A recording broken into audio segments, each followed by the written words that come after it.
Welcome to the deep dive. Today, while we're steering clear of the usual talk about interest rates or, complex formulas, we're diving deep into the human side of finance, the emotional foundations that really determine your success with money. Because let's be honest, most of us kind of get the math part. It's managing our inner world, our reactions. That's the real challenge, isn't it? That's exactly right. And that's where the real gold is. We're looking at a deep summary and a psychological take on the book Millionaire Dreams.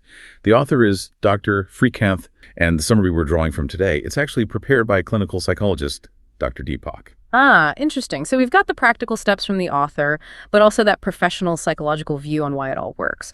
Our focus today is really zeroed in on first-generation wealth builders. And the main point, the core thesis, seems to be this. You can know all the financial tricks in the book, but if you haven't got a handle on your emotional responses to money, well, success just won't last. It's not sustainable. The book is set up quite cleverly, actually, as a sort of mentor's guide. You have this character, Rakesh, guiding two others, Ravi and Priya. And Rakesh gets that the first hurdles are about immediate survival, budgeting, tackling that high-interest debt, basic stuff. But the deeper lesson, the one that really builds long-term success, it's all about managing your identity, your habits, and especially your emotions. It's much more than just stacking up capital. Right, that shift in focus from just scraping by, just surviving, to actually genuinely thriving. That feels like the book's first big idea, a real game changer. I read this one line and it stopped me in my tracks, made me totally rethink things. Here it is. If you take away one thing from this book, let it be this. You are not meant to just survive, you are meant to thrive. That line, it's powerful. It's the bridge, really. Moving you from seeing the world through a lens of scarcity, of not enough, to one of abundance. Yeah. If you're constantly stuck in that mode of just trying to make ends meet, just getting through to the next paycheck, your brain's always on defense. Always. The book really pushes this idea that success isn't just about covering the basics. It's about creating more. More joy, more freedom, more impact. And that feels so relevant for anyone listening right now. If your days are just consumed by the stress of managing cash flow, like juggling bills, making painful choices just to stay afloat month to month. This shift is about giving yourself breathing room. Psychologically, it allows you to move from constantly defending your bank balance to actually designing a life where you can chase those bigger dreams.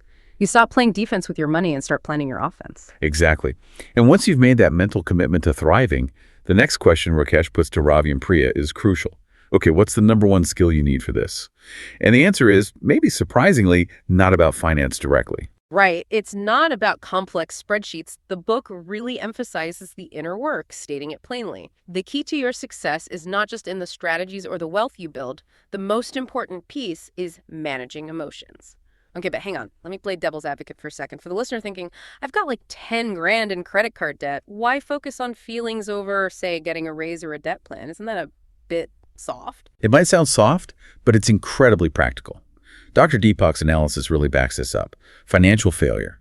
It almost always comes down to emotional decisions, not a lack of knowledge. Think about the stock market, right? You might have a solid long-term plan. Genius, even. But then the market dips sharply. Fear kicks in hard, so you panic sell. You lock in losses that wipe out years of careful saving. All emotion. Or think about impulse buying. You have this perfect budget all mapped out, but then anxiety hits, or you just crave that quick dopamine hit, and suddenly it's 2 a.m. and you've bought something online you absolutely don't need. Emotional mastery is like the safety system. It stops the whole thing from crashing.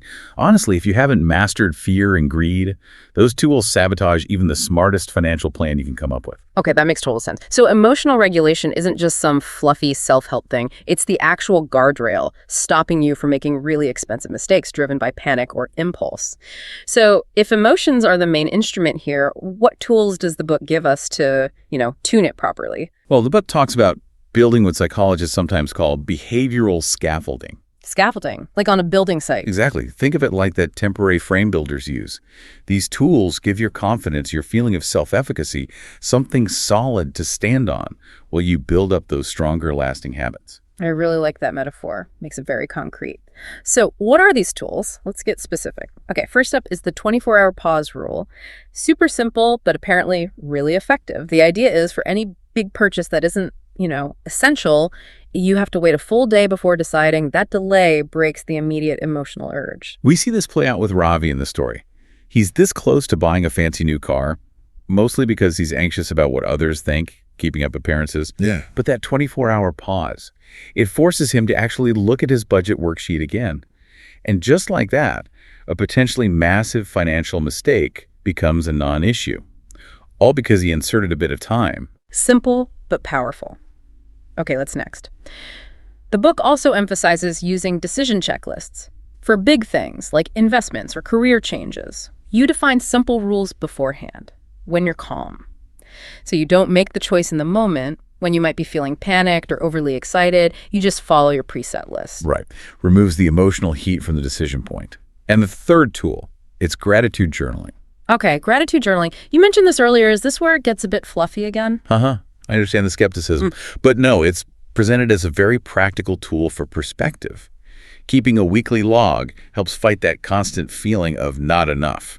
It counteracts shame, grounds you in what you have achieved, however small, and helps insulate you from impulsive actions driven by, say, market hype or seeing what everyone else has on social media. It builds resilience. Got it. Scaffolding. Okay, so once we have better emotional control, we're not just reacting all the time. The focus shifts to actually building something.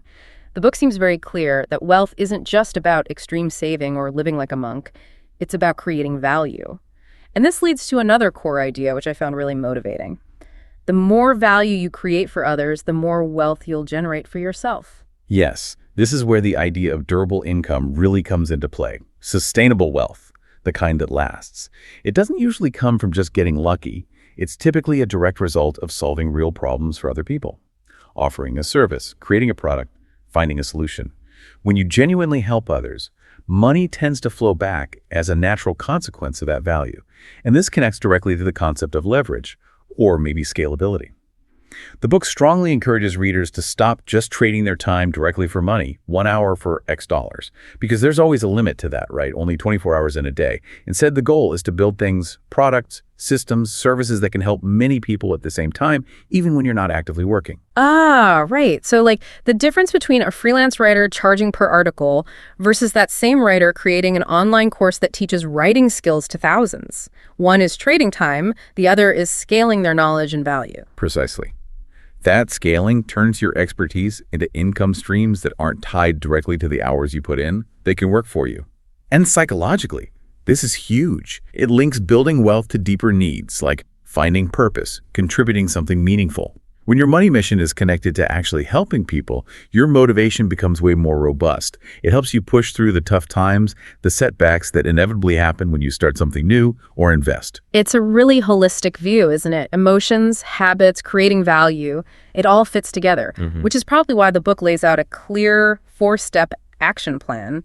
This is the roadmap for you, the listener, to actually start putting these ideas into practice, like today. Yes, let's break it down. Think of it as your immediate action checklist. Okay, step 1, assess your finances. This means getting brutally honest. Use those net worth and cash flow worksheets mentioned in the book. You need to fill them out properly. No more guessing. Figure out exactly where your money is right now and where it's going. Identify the gaps. Then, step 2, start micro habits. This is all about consistency over quantity. Pick a small savings challenge, could be tiny, like $5 a day, maybe $25 a week, and commit to it for, say, 30 to 90 days. The amount isn't the main point here. It's about building that proof to yourself, building the momentum, that behavioral scaffolding we talked about, breaking old patterns. Yeah, I have to jump in here, step 2. That's where so many people stumble, myself included sometimes. It can feel almost pointless saving such a tiny amount when you feel like you have huge debts or goals. But the book's advice, Rakesh's guidance to Ravi, is spot on. The real goal is proving to yourself you can stick to something. Consistency is the win. Absolutely. The victory is the consistent action, which leads perfectly into step 3. Apply emotion rules. Put that scaffolding to use. Start with the pause rule before any significant non-essential purchase. Give yourself that 24-hour cooling off period. And crucially, for bigger decisions like investments or business moves, use that predefined checklist. The book has specific questions, but the essence is this aligned with my long-term plan? Is it truly not urgent? And is this money I can genuinely afford to risk? No decisions based on gut feelings or panic allowed. Stick to the rules you made when you were calm. And then the final step, step 4, build scalable value. Once you stabilize things using the first 3 steps, you have to shift from just surviving and managing to actively creating. Look at your skills. Ask Yeah. yourself, how can I package this? How can I build a system around it so it reaches more people? How can I invest in things that let my value scale beyond my own time? It really does feel like a humane, practical guide, not just theory. It makes it clear that real lasting wealth comes from combining disciplined habits, emotional strength, and that focus on creating scalable value. Definitely. Though we should include that important caveat from the source material too. While these self-help strategies are incredibly powerful for many, if you're currently dealing with severe psychological distress or facing really extreme, immediate financial hardship, this book should be seen as a helpful supplement, not a replacement for getting tailored professional help. That might mean seeing a therapist or a specialized financial advisor. That's a really important point. But for everyone else who feels ready to start making these kinds of powerful behavioral shifts, well, we definitely recommend checking out the source. The book, Millionaire Dreams, is available on Amazon. It has all those worksheets, the templates, and the full story of Rakesh guiding Ravi and Priya. We've laid out the framework today, giving you the core ideas, but the actual transformation, that starts with the very first small step you decide to take. So as you finish listening and go about your day, maybe think about Ravi and Priya's journey, moving from just getting by to aiming for abundance. What's the one tiny piece of that behavioral scaffolding, maybe that first micro habit, or deciding to use the pause rule? Just what's the one thing you'll commit to starting today to begin building the foundation for your own version of that millionaire dream? Start small, maybe, but the key is to start now.